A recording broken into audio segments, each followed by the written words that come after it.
Hello everybody, welcome back to another video. I'm hoping you guys are all having a fantastic day. So in today's video, as you can tell by the title, we will be talking about a large and upcoming storm system that could be impacting a good portion of the United States with a lot of rain, winds, and some portions of the US and southern Canada with actually sizable snow amounts.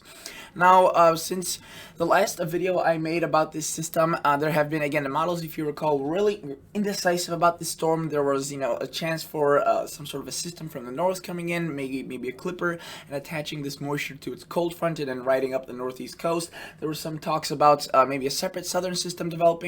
So the models now have seemed to come into more of an agreement. However, the system does look weaker and not as significant as previously forecasted. So I do want to say that, right?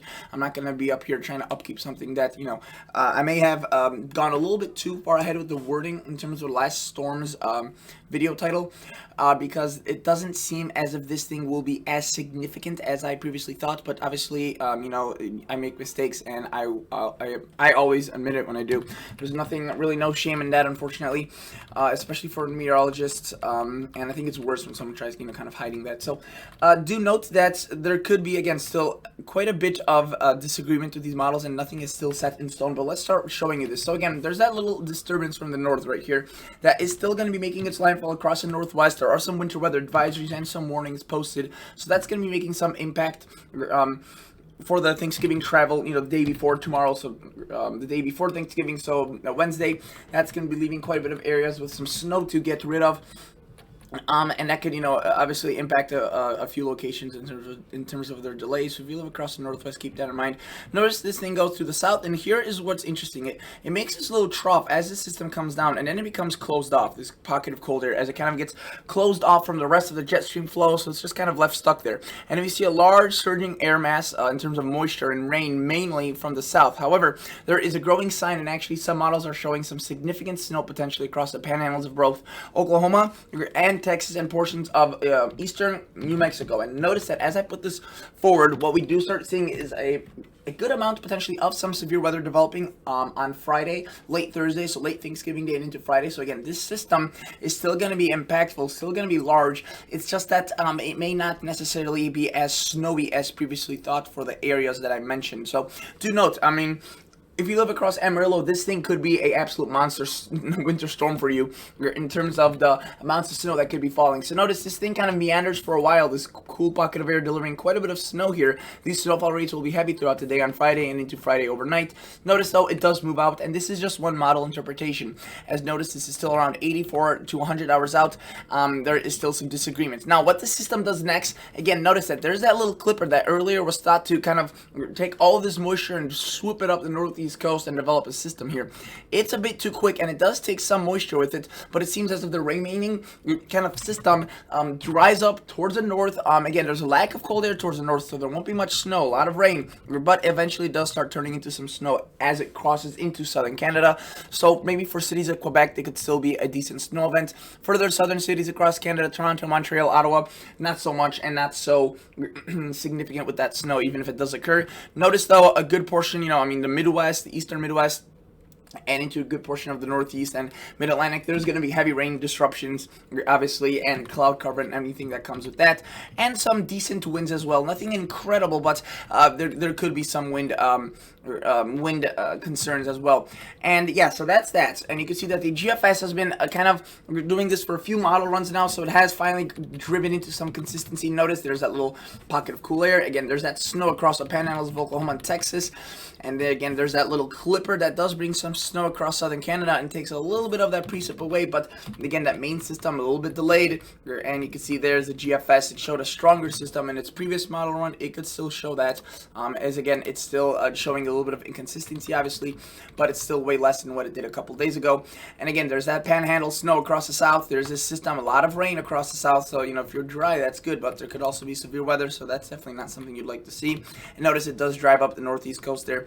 You can see the one from morning keeping it even different scenario than what we're seeing now. So expect this forecast still to change. But let's take the most recent model run forecast and take a look at some of this rainfall accumulation. It's going to be pretty widespread and pretty broad, especially down towards the deep south. Notice towards the Midwest and Northeast, also decent amounts of rain. Something that's definitely something to watch for. In terms of total snowfall, get ready for this because some of this is rather impressive. You can see the latest GFS model run doesn't show too much, but I do have a feeling that the GFS is definitely not the most reliable model. I still think the European has a better handle on it, and I'll show you what that one shows. And it's a little bit inconsistent. You could see from the new model run, it showed some amounts that were well over 6 inches across the panhandles and into Oklahoma and Texas. The morning model run also showed some amounts even over a foot, so it's been rather inconsistent, jumping around. You could argue that it's kind of trended downwards with the amounts, but that wouldn't be consistent with what the other models are showing. So let me go back here and now show you the Canadian. A decent model. It's done a pretty good job lately.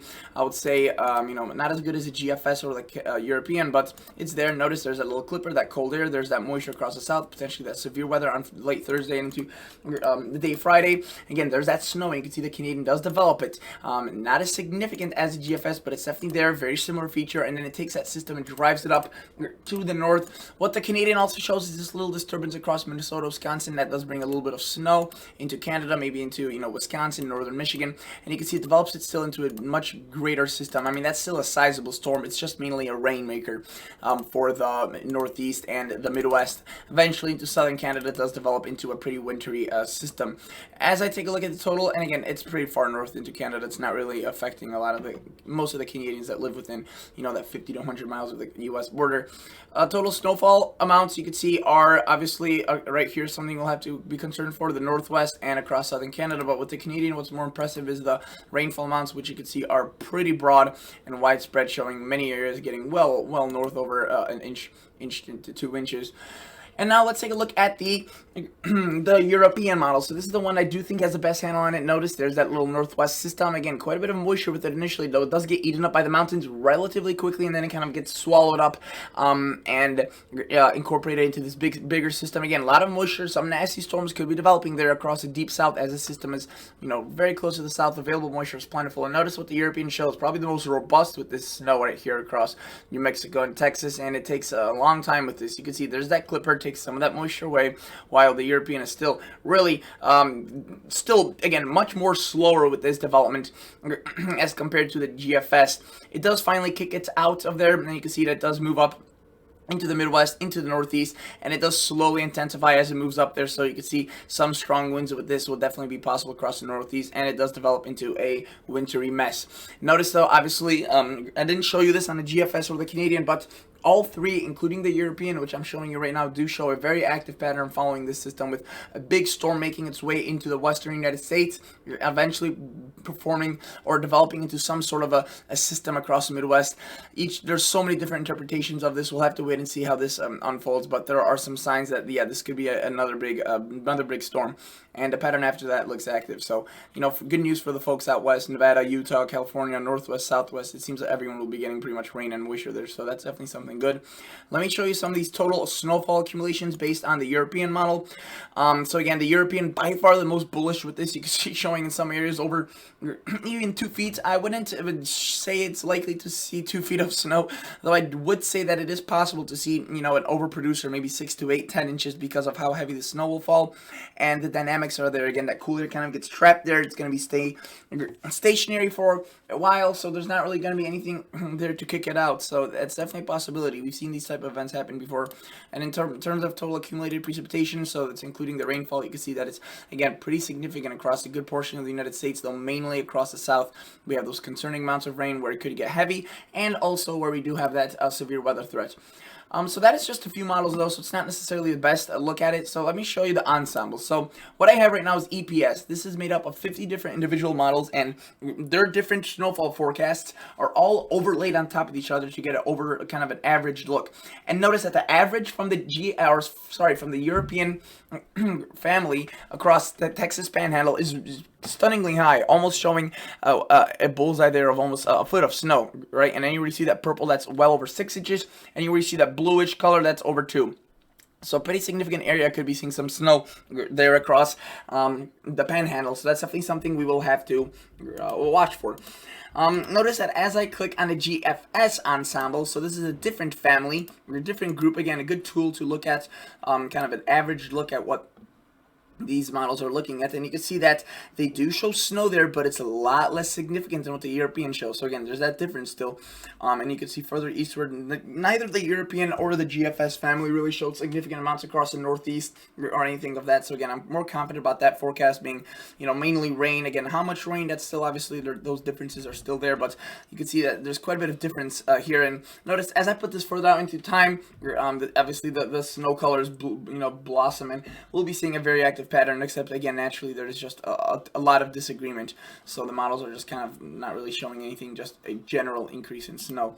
And yeah, that's basically what I wanted to talk about today, just a quicker update, because the next few days, again, this thing also, day after day when I'm recording it, it seems as if because of how this system kind of was so, I guess, poorly grasped by the models, that it's continuously getting pushed back, right? So just a few days ago, it was thought that maybe it was around 150-hour timeline, on the like even Friday of last week, and now it's Tuesday and we're still around that 100-hour timeline. So it hasn't really, moved as quickly. And the thing is that earlier models were showing a developing storm out of this right here on Friday and Thursday, this little clipper, which now none are showing. So if that were to happen, we'd be obviously a lot less further out from this.